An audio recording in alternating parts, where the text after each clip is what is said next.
It's time to talk about a cornerstone of democracy, local news. Welcome to a conversation about the state of rural community journalism. I'm Kyle Munson, president of the Western Iowa Journalism Foundation, a new nonprofit with a mission to ensure long-term access to accurate local news and investigative reporting. We're helping to maintain community newsrooms that know and treat their audiences as their neighbors.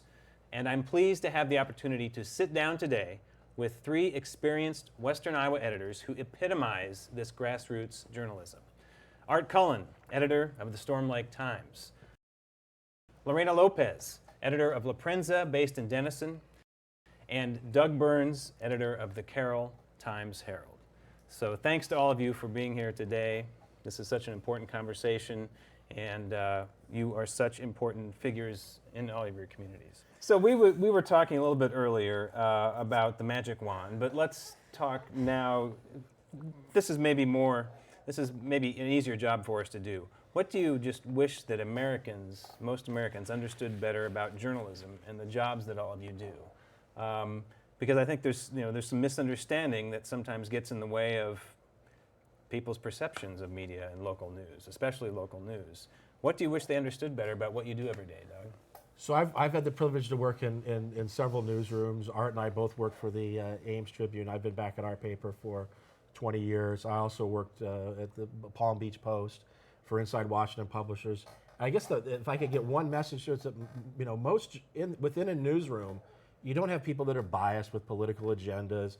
I mean, this notion of the enemy of the people or the liberal media. Certainly, there are people who are liberal in our profession, but by and large, what I experienced was a lot of self-policing in newsrooms. That if you had somebody who had an axe to grind, or somebody who started to color outside of the lines, and somebody who wasn't doing getting the right sources, or really printing something that was well reported.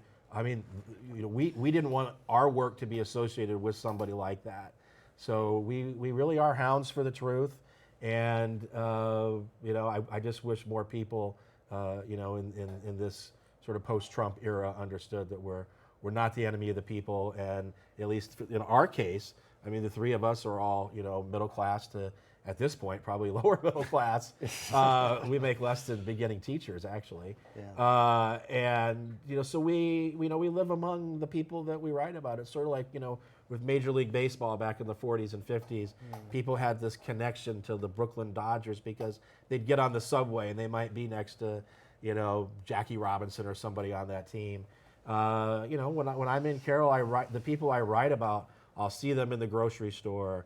And a lot of times I go to the grocery store at like 10 in the morning on a Saturday, and I might not leave until 1 o'clock. It's not because I'm buying two carts full of groceries. It's because I'm there getting story ideas, they're getting feedback, and I just wish people understood that that journalists are people.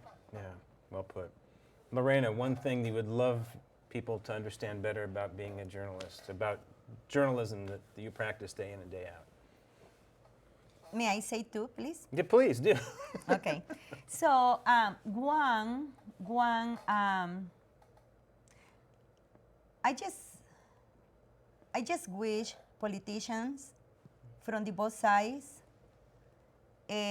quit to be talking the tribe sentence to telling me when I am interviewing them, oh, please tell Latinos that I love Latinos, I love their families, they are the best, So one thing is that I wish that they talk, they talk with me.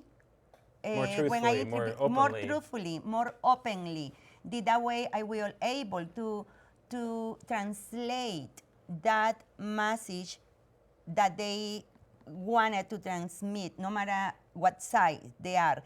And that way, I will not get questions for Latinos when I write story. Oh, but you interview so-and-so politician from this, and he say that we are great, that we are the best, and they see in the other side that they are attacking them or they don't deliver what they promise. Yeah. So that make very difficult my job, because sometimes readers think that I am writing what I want, I am taking a part of it. And so I think it will be something that I wish the readers and politicians, the readers understand that I just transmit the news, what exactly it was told, and I wish the politicians starting to play the game Yeah. as a journalist.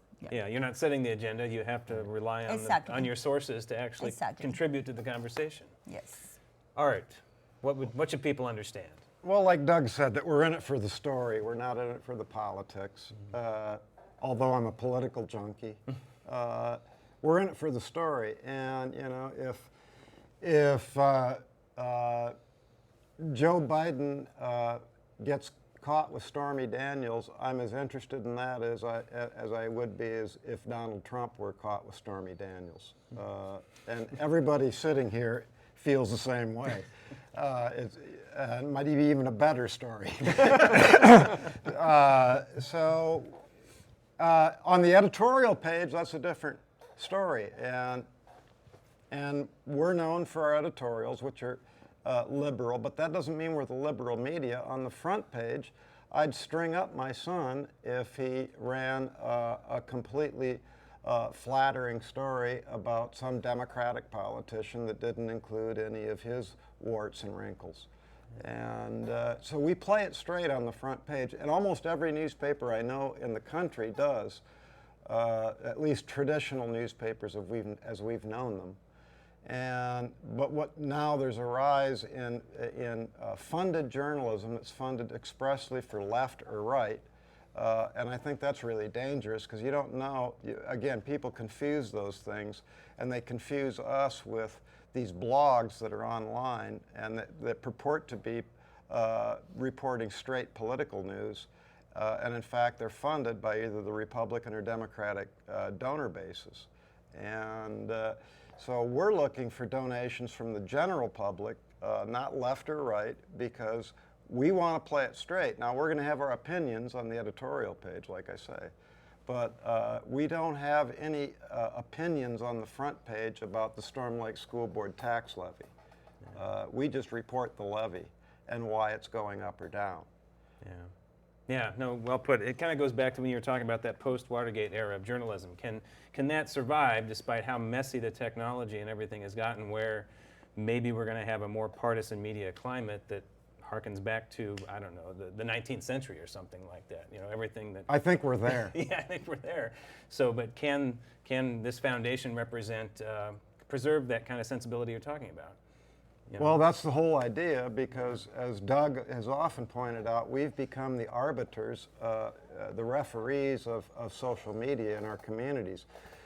No, Hillary Clinton was not driving that boat that got stuck in the Suez Canal. And she didn't have a bunch of babies in the bow or the hull down below either. And but that's what it gets down to. We have to separate the wheat from the chaff for the public. And so we're a check on social media and a vetter. Increasingly, we vet social media.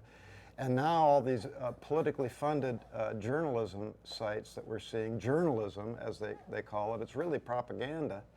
And now we're having to be checks on them. Yeah. Well, thanks to all of you for this conversation. Thanks for being checks on the misinformation, disinformation, but also those community milestones, all those things we've been talking about, for the role of community journalism. And thanks for what you're doing, being president of this, volunteering your time and bringing your expertise, and you've been a terrific leader of the foundation. So thanks for jumping in, and it's actually just fun being with you. Well, it's fun being with all of you. Thanks. And we wish you were still a rock and roll critic. Yeah, that's right. We need a good rock and roll critic these days. Talk about it, an arena that needs a lot of opinions. Separate the wheat from the chaff. So, well, on that note, thanks for joining us and supporting independent local journalism in your own community. For more information about the Western Iowa Journalism Foundation, please visit our website at westerniowaajournalismfoundation.com. Sign up there for our newsletter and also follow us across social media. Please remember, there's no community without community journalism.